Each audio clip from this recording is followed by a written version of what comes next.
Hi guys! Welcome to the White Dome Cafe. This is what it looks like in the nighttime. Ganda ng ambience, pang IG. At dahil marami na nag-vlog nito ng morning and sunset views, kami naman sa closing.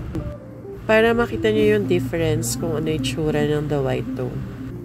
Lahat dito masarap. Pasta, sandwich, and coffee. Tara, G!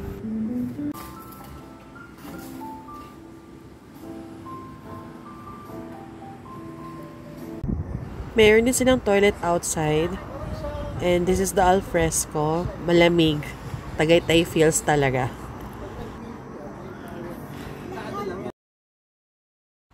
Sarap tumambay dito. Marami pang space outside if you want. And then, malaki rin yung parking space nila. Ito nga pala yung mga in-order namin. Sarap yan! Shoutout kay Adu for having us. Till our next video. Bye!